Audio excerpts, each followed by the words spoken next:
I'm Grant Stern, and this is PINAC News.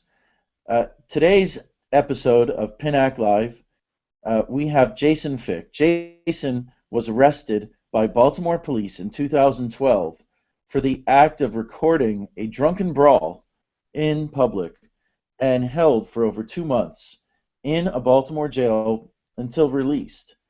And Jason is here with us to tell us his story about what's happened since then on PINAC Live. Jason, thank you for coming on the program today. Thank you for having me. So, Jason, let's start off by telling our audience a little bit about you. You own a company called WTF Magazine. Yeah, I formed WTF Magazine back in the end of 2010. That was in response basically to the real estate recession. I was deep in real estate, and real estate sort of collapsed. So Sure. I was looking for a new avenue, and I decided to do this online magazine. And I mean, I'll admit I was green, I had no idea what I was doing, but I figured I could figure it out as I went. WTF? Why not? Well, it's actually, now here's the funny part. Everybody thinks that WTF is the typical acronym. We actually made it where's the fun. So the idea was just to stay somewhat acceptable, publicly acceptable. It wasn't supposed to be the typical acronym. And we started building that from 2010 into 2011. And about January 15th of 2011, I think was the day that we launched our website. So we had just gone live, and that's when things sort of took a turn, which was about to change my life. Okay. And the turn was a turn for the better, right? No, it was a real bad turn. Uh-oh. So Okay. on January 21st, I got my first call, my first interview, and it was this group called the Adrenaline Stunt. And they were a bunch of stunt bike riders. And they said, hey, why don't you come down and do an interview? And I was like, great, sounds great. I'll come down and at live, an Olympic fundraiser. Took a turn, which was about to change my life. Out of Baltimore, and I was working with guys, and I did this small interview. But at the end of the night, it was a real bad turn. So, money, I decided, hey, look, I got my first call, my first interview, and it was here. Called and they were. Are you still there? Sorry about that, guys. There was a little bit of technical feedback going on there. We're going to have to cut that out. It is a live broadcast. These things happen. So I just want to start again. Things took a turn in your life in January of 2011. Correct. At the, I was doing this interview, and at the end of the interview, the guy that I had gone down to interview asked for a ride because the taxi didn't want to take him. It was like a few blocks to his house. So I said, sure, I offered him a ride. I hadn't been drinking. And we went out to the parking garage, and he had brought 2 or 3 other people with him. And as we were walking across, where did this incident happen? this happened at 55 Market Street parking garage, right outside of Power Plant Live in Baltimore City. Okay. Right there downtown. All right. So we got to this parking lot, and as we approached my car, there was another car opposite me, and these people came out of the opposite stairwell, and it was 2 girls and a guy, and you could tell everybody was yelling WTF, WTF. Now, what they actually thought the acronym meant, but everybody was yelling it because they had all been at we were at Angel's Rock Bar down there. They had obviously been there too, because we were representing the magazine. It was my first time ever doing anything. We were giving out T-shirts and just trying to get the name of the magazine out. So what started as just playful, drunken stupidness coming across this parking lot, one of the guys that was getting a ride from me said, hey, why don't you do a burnout? Because they had a classic Nova. And he said, sure, like they're like, come on, like do a burnout, because that's the kind of stuff that they turn the tires, like spin the wheels. Yeah, it was just the stuff that they filmed and so forth. Well, that was when one of the girls turns and goes, "We're not your bros. We're not your. We're not going to race you." Like, and literally the response from the one guy was like, "Psh, like we're not trying to race you. We just said do a burnout." And these girls got all ignorant. Now, there's an interesting division line because everybody thinks, oh, well, girls are always innocent. They're not. They started an argument. And these guys started, going back and forth, going, what the hell is your problem? Next thing you know, this thing turns into a small scuffle. Well, in my world, and I'm sure in your guys' world, what do? You pull out a camera. I wasn't part of the fight. I wasn't doing anything. I simply just whoop up with my cell phone, and I stood there. Right. And this happened a few years ago before it was extremely common, but it wasn't uncommon. A lot of people were pulling out their cell phone cameras and filming things that happened. So this is in a public parking garage, right? Mm-hmm. Yep. Nobody there would have an expectation of privacy. Yeah, it's a place of business, right? So then what happened? The cops were called, I guess. No. So actually, that's not even. It was really weird because I just sat there with my camera, and it was interesting because one of the girls actually tried to engage me. She was yelling at me, calling me names and stuff like that, and I didn't even respond to that. The only thing that you hear me say on the video is that I do not want to get involved because I had too much to lose. And also, I mean, what were the age of these people that were fighting? Interestingly, the two girls that had been at Angel's Rock Bar were both underage. Oh. Cops ignored that. Surprise, surprise, right? The cops ignored the fact that they perjured themselves. I mean, I could prove everything. They didn't care. I'll tell you why. So this thing turns into a scuffle, and I was filming. There's a point at which my video ends on the cell phone, and it was because I thought to myself, man, this is getting out of hand. So I went over and I was like, guys, just stop. And I'm literally yelling at everybody, trying to get everybody to just break up. Only involvement I had. Just for our audience out there, I want to say this. Never stop filming, right? That's an important lesson from the incident. Yeah. Well, now there was a second camera. Ironically, there was a second camera. They caught me simply trying to separate these people. So the cops even had the video, and I'm literally trying to pull them apart, going, dude, stop, it's over, let it go. Okay. I had no involvement in this fight, like nothing to instigate anything else like that.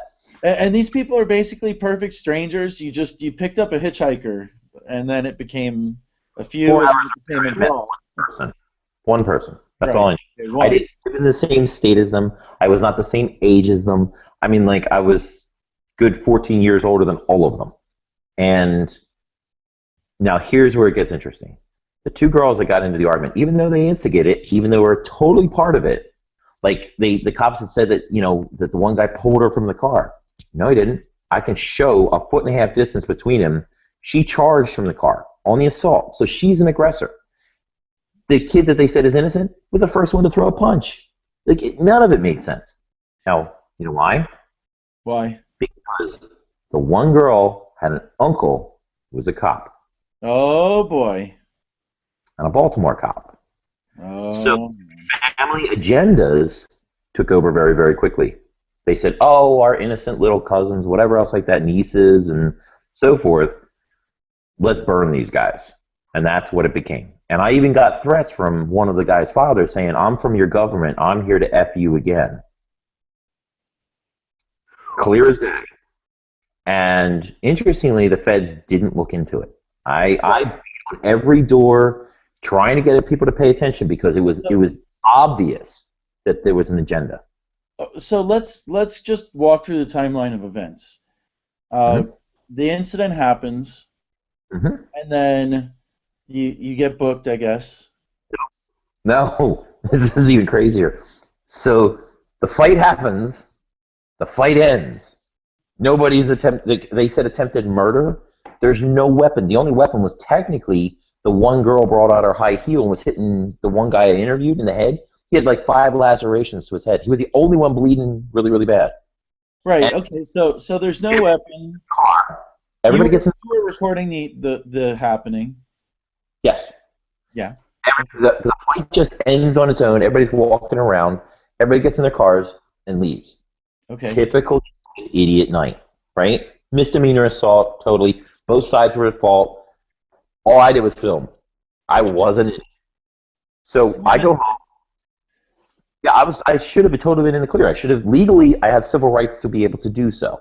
Yeah, I yeah. go home, I post a video, and I figured, I don't care. I didn't do anything. Here it is. It's on the internet.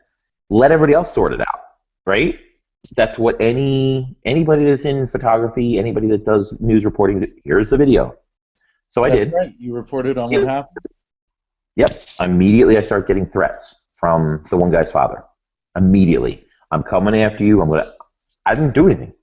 So I took the video down because I figured, well, at least at this point they got it, so let them deal with it. Next thing I know, the cops show up and seize my vehicle.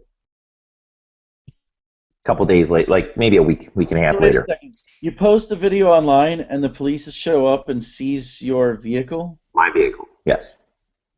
Now the reason for the warrant was because I said that there was blood in my car. Yeah, because the quote assailant was actually hurt more than the victims. He was Well, actually more injured than but they but were. they seize your personal vehicle. What kind of car was it? BMW M3 convertible. And did you recover that vehicle? Now I did. Yep, they Okay. gave it back to me. They didn't How find any much of did the it cost? Did quote. you have to file a lawsuit to recover the vehicle? How much did it cost you? No, no. They just gave it back to me. Now it was interesting because he was setting me up when he was giving me it back. He, the cop that was standing there, he was listening and writing stuff down, and I thought to myself, And he made up some information that I supposedly said, and that was what they secured a warrant for my entire house. I saw a very famous video that was recorded by a Virginia law professor. It's called "Don't Talk to Police." That's about right. You just did. It's never going to help you. It's never. And the unfortunate part is that I'm an advocate for police. I really am. I mean, the idea of what of law enforcement is a very valid job, and Yes, absolutely. we need them. We absolutely 100% need them. So I'm not vilifying police. Well, The it's we ones need that them. abuse We need are all of our government officials. We need them to follow the yes, laws that create correct. careers. Correct. Um, So I don't want anybody to misconceive this as I'm on some personal vendetta against police. I'm not. I am against people that use personal agendas. A family member gets into a well, simple assault. You don't turn that into attempted murder of some guy that took a video. I want to make this point though, and this is the important part that people out in our audience need to understand, which is that talking to the police can lead to this kind of thing you're Mm-hmm. describing, where you had a conversation with the police officer, and then he used that as a basis to write a warrant with a bunch of fuzzy whatever that he kind of made up because he could document that he spoke to you, and then Correct. everything becomes a legal matter. Well, Correct. when you speak to the media, all they have is what's on camera, what you say to the media, to the press, what's reported. The police do not have the right to go off and make a bunch of things up and say, well, he spoke to the press. That's going to be my basis for a warrant, unless you say something incriminating in the media, which is not advised, of course. Correct. Correct. But I Now, wanted to ask you further. So I mean, what happened afterwards? You didn't get out of jail right away. In fact, you were in there for a while. What was it like in the Baltimore jail? What jail were you in? well, after the warrant, I surrendered myself, went to jail, and I thought, how could they possibly not deny, how could they deny me bail? Because I mean, one, I surrendered myself. Two, I had multiple properties. I was an upstanding, so I had a family. I was as grounded as they come. Sure. But the judge said, "Oh, I know." I literally said, "Oh, I've heard of this case. Anybody that would come to Baltimore and I quote, anybody that would come to Baltimore to videotape an attempted murder does not belong on the streets." Wow. That is what I got told by the judge and denied bail. Now, Apparently, was that risk. a recorded proceeding? Excuse me? Was that a recorded proceeding? Um, yes, I actually have the audio recording. Oh, I'd love to hear that. I can actually archive that. I have that in an archive of data.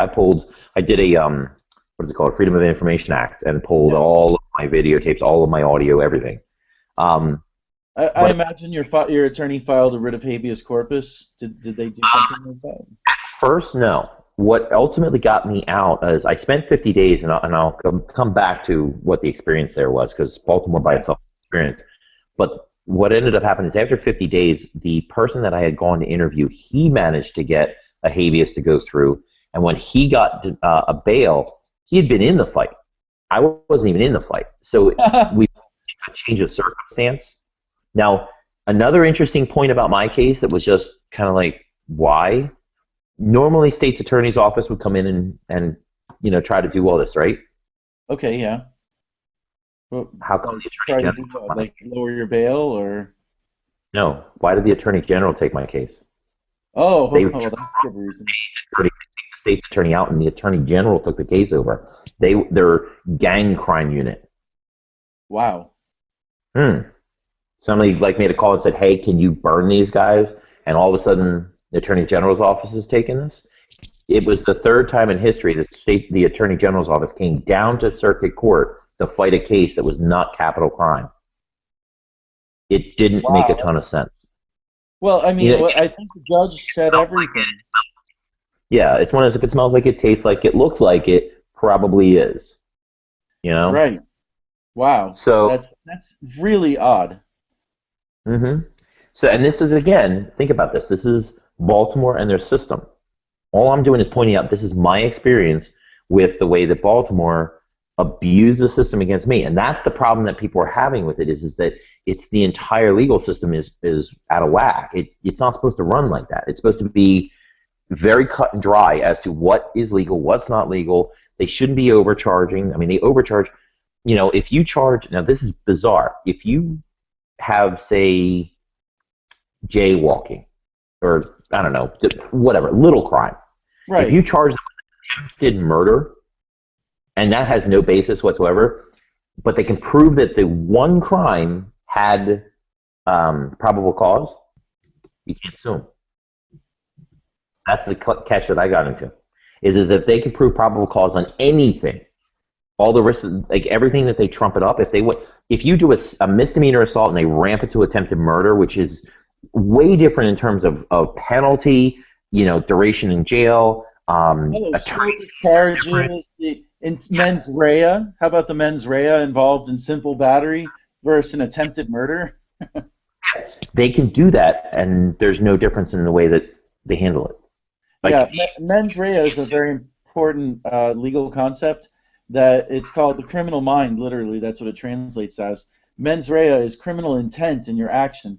And in common law, which most states use for their criminal code, most of them, mens rea is required. You have to prove the intent to do harm, to say that somebody has run afoul of a criminal statute. And this is to prevent incriminating the lawful from who are doing lawful acts but maybe stray into the territory of something that is unlawful. Right. Now, but it is interesting, though, that if you realize that they're just ramping up charges in order to make something stick, when I'm going to an attorney to fight a misdemeanor, it's $2,500. When I'm fighting an attempted murder, it's $25,000. Yeah, that's a huge everything is far more expensive. And not only that, but I'm denied bail. You wouldn't be denied bail on a misdemeanor. I spent 15 days of my life in there because of ridiculous charges.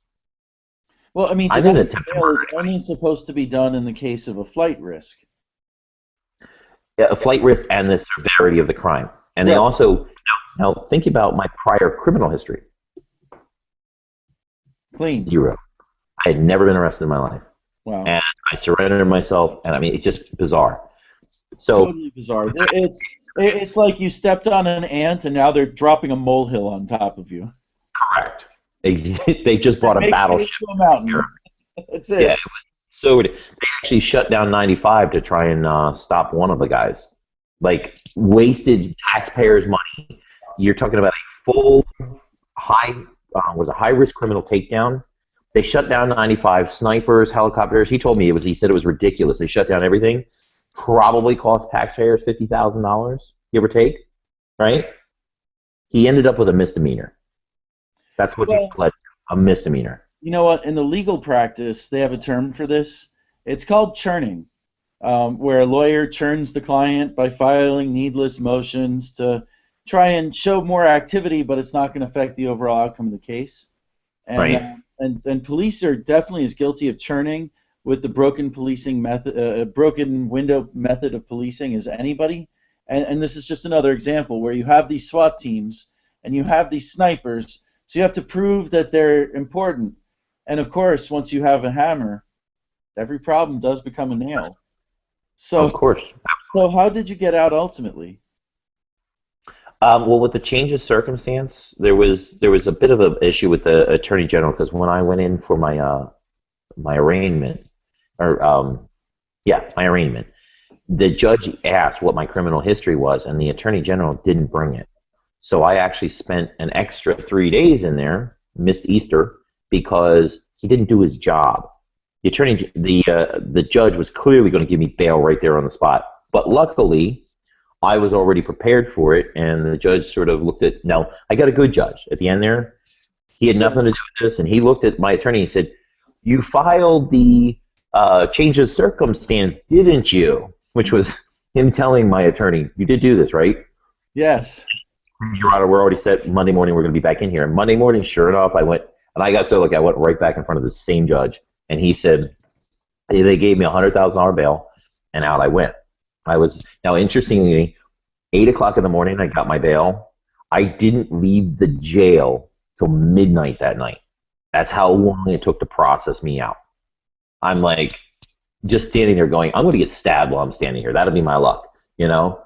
And literally, that was almost what I got robbed in the last, I think, 5 hours of being there, because I knew I wasn't going to be there anymore. And now let's go into what Baltimore City Jail is like. Yeah, hold on. Let's talk about this because this is a topic that I don't think a lot of people fully understand. And there's a story coming out that's being told of like mass arrests on Monday resulting in people who hadn't even seen a hearing officer by Thursday and legally should have been released. You were in there for 50 days. What facility did you start in?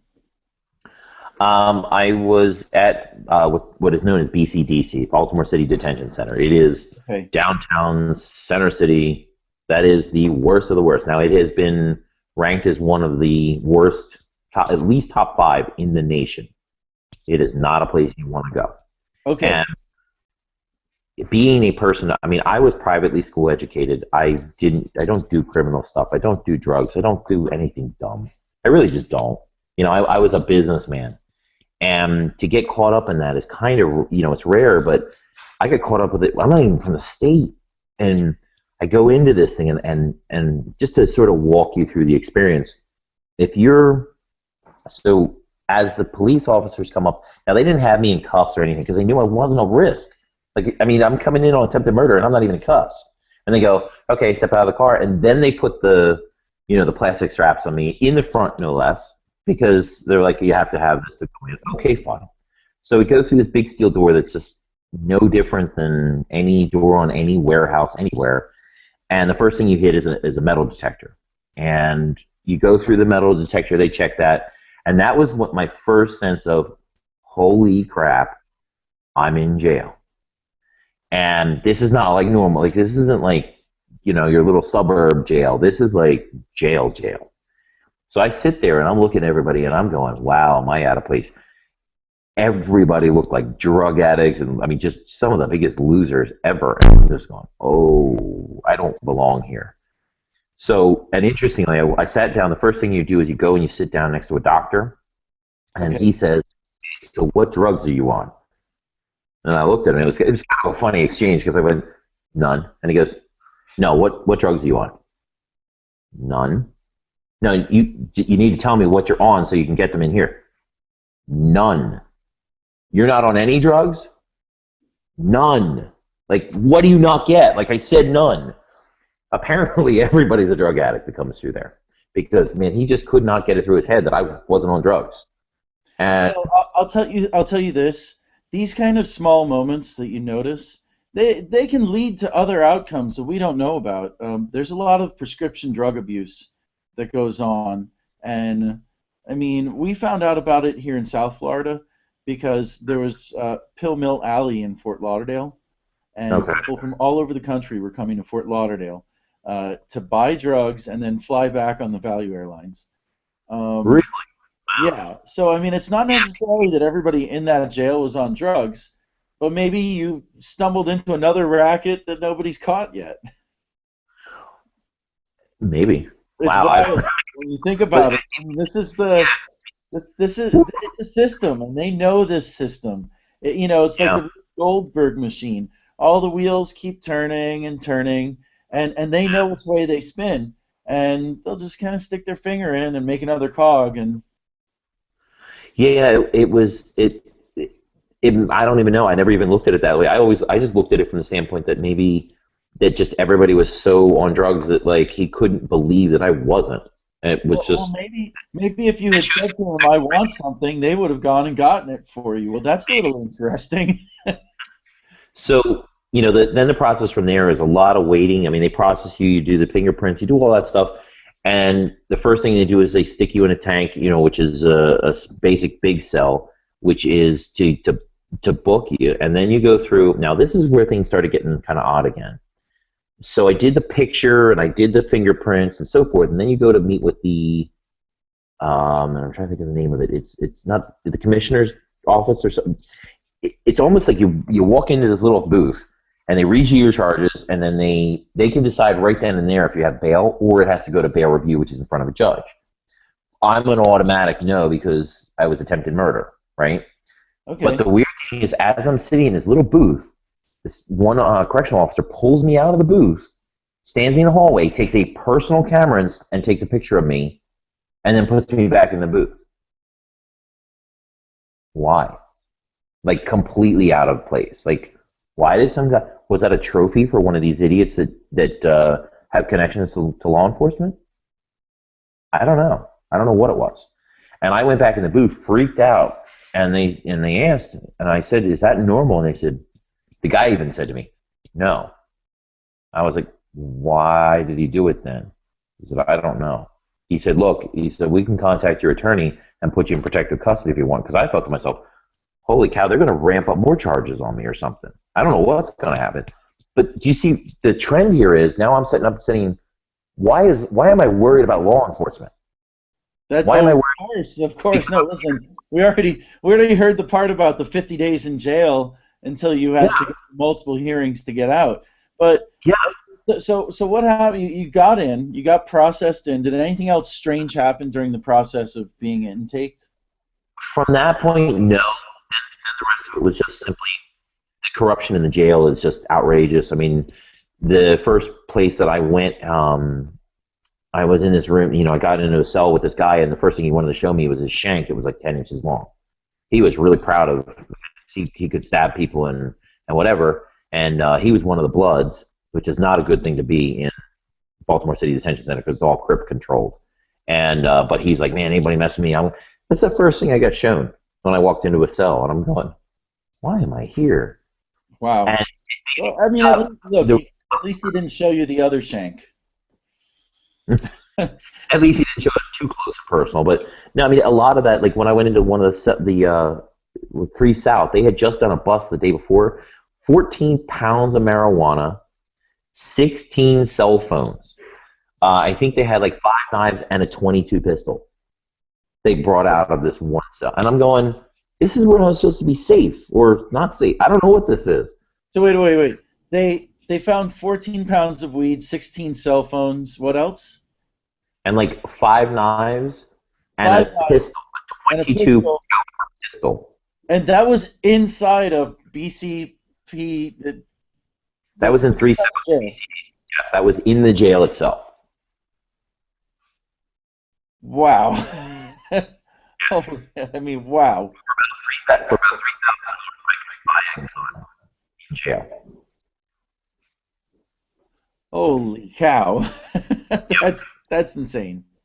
Yeah. The whole idea of all these girls were, that I guess about 6, 8 months ago there was 12 correctional officers arrested. Were pregnant by one of the inmates, and others had children by him, but he's been in jail for like 12 years. You Oh, saw that before? I knew that was happening while I was there. For $300, I could have sex with one of the correctional officers. I'm not even kidding. It was so corrupt. And this is the guy. These are the people that are supposed to be like taking care of the place, and they're sneaking cell phones in, and bizarre. And then conditions wise, I mean, Like the paint's flaking off the ceilings. It's probably all lead based. I mean, we didn't have water for 6 days. Yeah, 6 days, no water. Toilets didn't work, sinks didn't work. The only thing they were doing is bringing in a jug of water, like one of those orange like igloo things. Yeah, yeah. And it was just a drink. No showers, no clothing, no toilets, no nothing. The toilets were all full of feces and whatever. It was horrendous. I mean, And that just sounds like a cruel punishment. Like, okay, you're charged with a crime. Now you're going to be stuck here with no water for 6 days. yeah, pretty much. Yeah, I mean the food was subhuman. I mean it was in some cases inedible. It was coming out rotten. I mean it was. I understand you do things wrong and people aren't supposed to be happy, but inhuman is inhuman. Like heat and air conditioning are kind of like climate control. It was 85 degrees outside. Like one of the last couple of days I was there, it was 110 in the building. You can't even function. People were dropping from heat exhaustion. I mean, they need to clean up their act. I mean, it's just simple as that. They need to clean up their act down there. And I understand I went through a bad situation, but I got a personal view of what really is going on. They got a problem. They got a legitimate problem down there. They need to fix it. Look, do you Hmm? think keeping jails in this kind of manner is part of the reason that people in Baltimore are protesting today? I suspect that there's a lot of it in there. Is the when you were charged with a crime that you really didn't commit, or say for example, you are a criminal and you do lots of things that are bad. That one time that you get nailed for nothing because the cops just slipping a gun on you or something like that, that changes your opinion of them because it makes them as corrupt as the guys that they're busting. And there's no exception for that. Like, police should be held to a higher standard. They should do their job. If I was one, I would be doing it right. And I know a lot of cops that do the job right, and I respect them totally. I would be right by their side, helping them out. But they should also police the guys that aren't. You see something wrong, you see somebody doing something wrong, you should bust them. I don't care if they have a badge. Don't do what I say. Do what the law says. Now you mentioned something else about your prison experience. Is that there's gangs in Baltimore, which everybody knows. Oh yeah. But is it really a two-sided war? I mean, realistically, does it take three to tango? Did you feel that the Baltimore PD was effectively its own gang? Yeah. I mean, in Baltimore, yes. In other states, I wouldn't say it's the same thing, but Baltimore, they run as a group. There's not a whole lot different. It's just government sanctioned. They do what they want. They do it how they want. I heard stories from other inmates, and you have to take some with, some credibility, some maybe not so much. But I heard of guns being planted.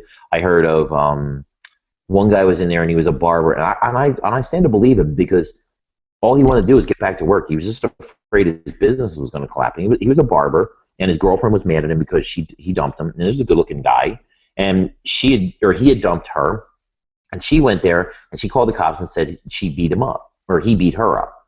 And the cop got there and said, where are the injuries? And she said, oh, well, he did it like last week. Well, where did he hit you today? He did it like last week. And then the cop kept asking, so where did he hit you today? And then she got, well, he did this and this and this. Off he goes to jail. It only takes one person saying, literally can cry wolf. Oh, he beat me up. No, nothing. They go to jail. And It sounds like an odd system because, well, think about it this way. Legislators and the people that are writing the budgets and running these things always complain that there's not enough money to keep all the people that we need to put into jails in the first place. And here they are packing the jails with pretty much every accusation. Do you know why that is? There's a reason. Well, I can imagine several of them. Why do you think it is? How do you think it serves justice? The government pays Baltimore, federal government pays them in finances for every person they have in there because the city's broke. They get federal aid. So every time they put a new person in, more money's coming into the system. So if you can get more money in the system from federal aid, and then I think I was told it was $500 a day or a month or something like that. I forget what it was. But ultimately, if you're charging and you're giving subpar food and not spending anything for these people, you're actually making money for the rest of the jail. It's a profiteering situation. So technically, that's why they're overpopulating it, because they get federal aid, not because they can't afford it. They literally can't afford it. But you can't have a city go, oh, I can't afford it, so we can't put people in jail, so we'll just let them free. They get federal aid, so it's a perpetual cycle. Wow. I mean, it happens in different ways in different places, but obviously, but this is Baltimore. I mean, think about all the jobs that this is creating, and I don't think that people in Baltimore who are tax-paying residents want to really pay somebody to lock themselves up when they're not doing anything wrong. Right. But it sounds like there's a lot of that going on. Oh yeah. Oh, yeah.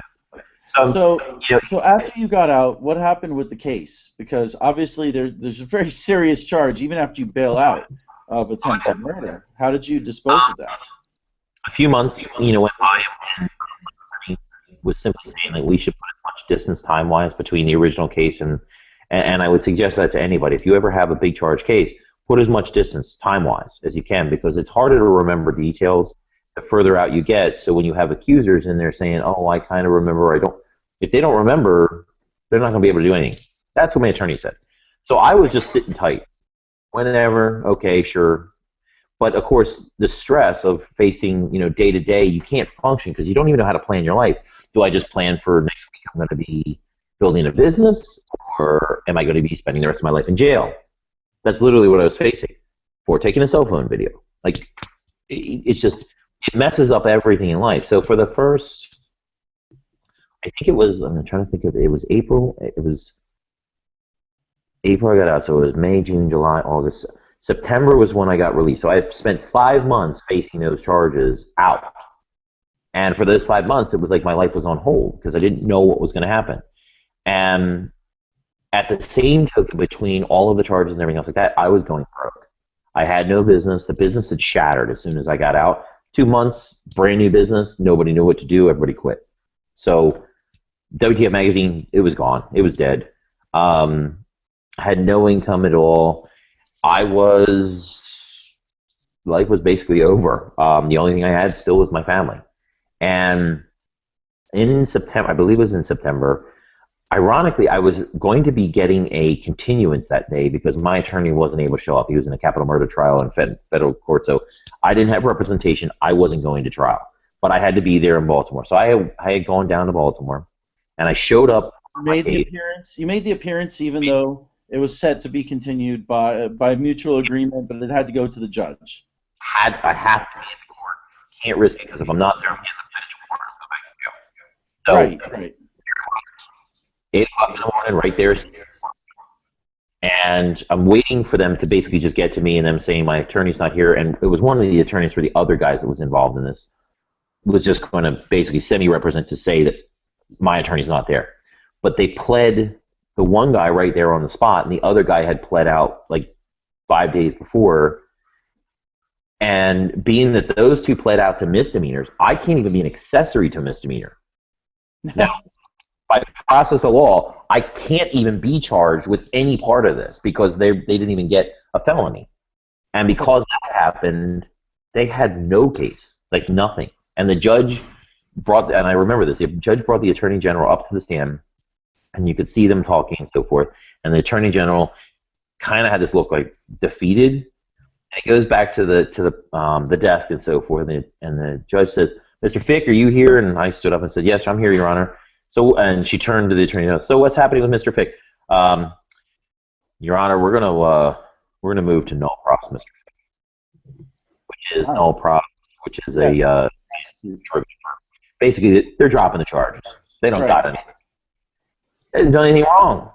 So I went from sitting there going, "Oh my God, I'm gonna have to keep fighting this out," to going, "It's over. I'm free. Like it's over. It's done." It was like.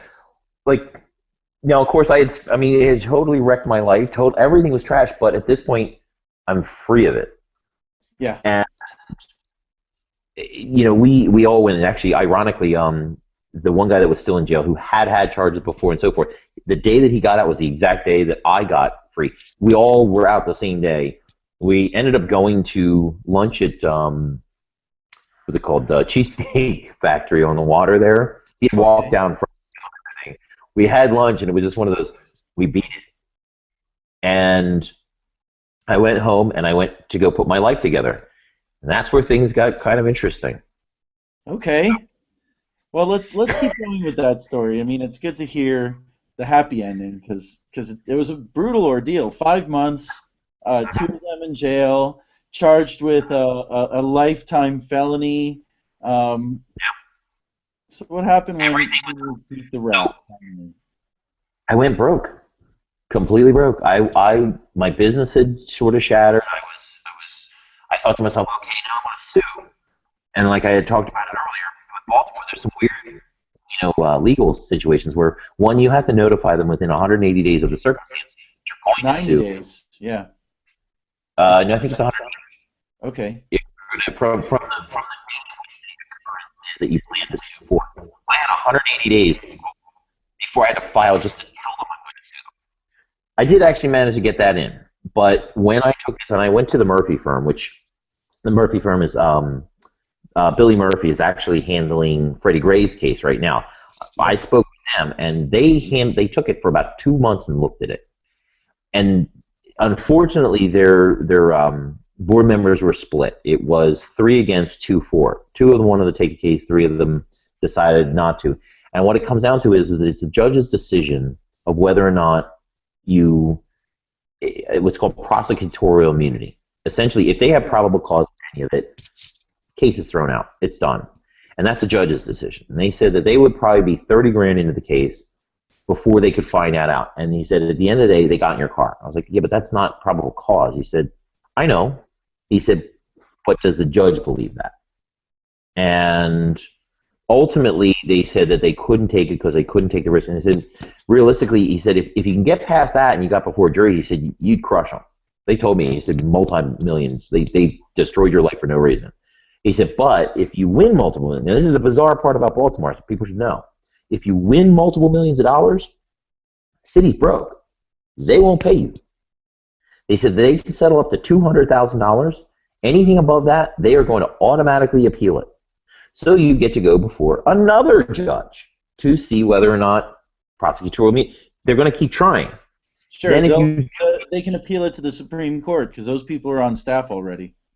Correct. They're going to keep doing that stuff. So he said, so if you win any major money, and Billy Murphy had actually had the largest settlement, I think it was like $40 million against the city of Baltimore. They recovered $2 million. That's it. He said, if you win big, he said, you're going to get nothing. He said, and we just can't risk it. So they ultimately didn't take the case. So now not only am I broke, I can't sue. I've got no help in the world. I've got no contacts. My business is shattered. I am down and out as far as they go. It got so bad. I mean, I chronicled this actually in my book, which I haven't even mentioned yet. The book Mags to Riches. Okay. I wrote Mags to Riches. Yes, it's available on Amazon. But I knew I couldn't sue, and I knew I didn't have money, so I thought, I'll write a book. I'll tell my whole story. This is a crazy story. Everybody should read this story.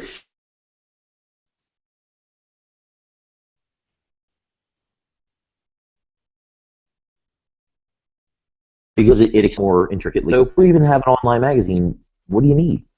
Readers, right? You need an audience. Yeah. So, hey, look at this social media thing. I like this Facebook. You get lots of people, right? Okay. So I dealt with Facebook trying to build audiences very, very early, way before everybody realized that there was a value to them.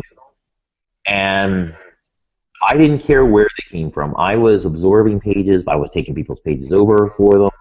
They were, it was a big mess. I mean, I was just taking as I could accumulate. And then one day, I was so broke. Actually, my mom was giving me her food stamps card every now and again to put food on the table for my kid. I mean, I was broke. Everything, my house was in foreclosure. I was losing everything. Everything was getting repoed. It was over. Like my business, everything had shattered. And then one day I had this epiphany moment. I had 9 million fans across all the different pages, and this is before Facebook decided to destroy feeds. Um, but I wonder if I talked to some companies and just endorsed their products, if they'd pay me. So I reached out to companies, and sure enough, they were like, "Yeah, we'll pay you, sure." And I went, "Whoa, hold on. Let me go file bankruptcy." So I filed Chapter 7 bankruptcy because at that moment I was 100% stone broke. And I even went so far, I went to my trustee and I told him everything I had. I mean, I was candid about everything. Everything was above board. And I said, then he even said, look, I have all these Facebook pages. It's on record. Here's all these Facebook pages. And they said, oh, there's no value in them. At the time, we didn't know there was.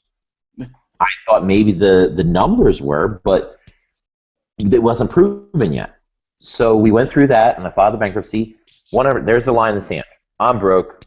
That's it. Within 2 weeks, I had made $1,000. Wow. And from that point forward, I started just beating this thing out, and I actually I hired on a whole group of guys that worked online. This guy Carl Sherber and Jeff Landry, Josh, and Eric, and just we they're called the Cellulites. It's just their goofy like group name, but they were good on social media, and we entertained. We entertained everybody. We did the best job we could to make people laugh. We had memes out there way before everybody else. We were just doing stupid funny stuff. It worked incredibly well. It was great, amazing stuff. And we built it out. Next thing you know, and I'm not even kidding, we were making 6 figures a month. Wow. And I had this, my life's fixed. I went from stone broke to millionaire in less than a year. That's amazing. I mean, it's a real, rags to riches story that not a lot of people can say. I mean, you went from not only broke and charged with attempted murder to riches. That's a big deal. Maybe karma helped. The way I explain karma fell asleep on me. And then went, oh, my bad, let me fix that thing. Just completely fixed my life. And I mean, it's great because I mean, life has gotten a lot easier, and it's nice to be there. But I would just let everybody know that no matter how down and out you are, you can't go much lower. Facing life in the worst jail in the nation, your family, your kids, everybody knows it's all gone. I made it back. You just got to find the right niche, the right app. And I mean, a lot of people didn't like the fact that I made it, and I don't understand why, because it's one of those. I worked for it. I earned it. I mean, when I was in a jail cell, I dealt with the worst and made it out. So nowadays, it's our next step now is actually to give back people that entertainment, which I was talking to prior to the interview about our new app, Appularity, and that the idea there is we're going to get so that's our next step. That's a really cool next step. That could be the subject of a whole other interview. Is there a website that our audience can check out for Appularity? And also, I mean, they can go to www.wtfmagazine.com, right? WTFmagazine.com right at the moment is actually a internal issue with one of our server guys. We decided to wipe out our server on the way up. Just happens. But if they go to jasonfick.com, spelled F as in Frank, K, I have all of the content with regards to this. Amazon, you can thanks to Rich if you are interested in the book. Appularity is not done. It is currently in the stages of phase 1 development right now. But we should be launching that hopefully by the end of June, if not sometime in August or July.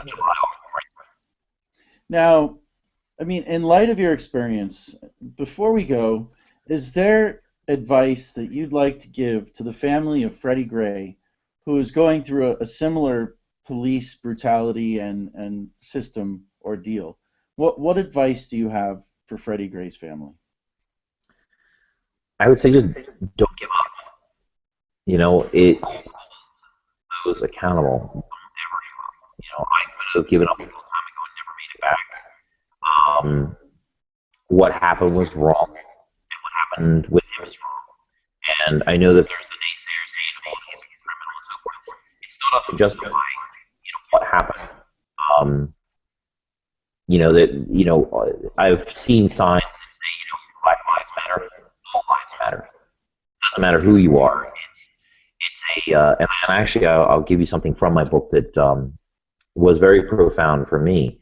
And I was standing in one of the cell sections, to be transported back from the jail over back to or from the courthouse back to the jail, and they were shackling us up. And I mean, these are the ridiculous shackles where they do the behind your back or front with a double lock thing around your waist and down your thing. I mean, it's unnerving when you get that. And I was standing next to a guy, and he looked at me and he said, "What'd you do?" And I told him the brief story of it, and he looked at me and he said, "Say, now you know what it's like to be black." And it was such a profound moment because I realized, I was like, yeah, because I was here just because they hated me, not because I really did anything wrong. And I get it. I get the concept. And it is unfortunate that there's bias and racism and there's all that. I just don't give up. Hold them accountable. If people aren't doing the right thing, I don't care who it is. I don't care if they're cops, if they're civilians, whatever. If they're doing the wrong thing, hold them accountable. That's what should be happening. Everybody should be, living by the same standards. So, but my wish, my best wishes go out to them. I'm sorry for their loss. I'm sorry for a lot of people's losses, and I'm hoping that Baltimore takes a good look at what's going on down there and fixes it. They'll have my support if they need it to make it better. Well, Jason, I really want to thank you for joining us this afternoon and taking the time out of your schedule to tell your story on PINAC Live. I appreciate that. Thank you. Until next time, I'm Grant Stern for PINAC News. Be the media.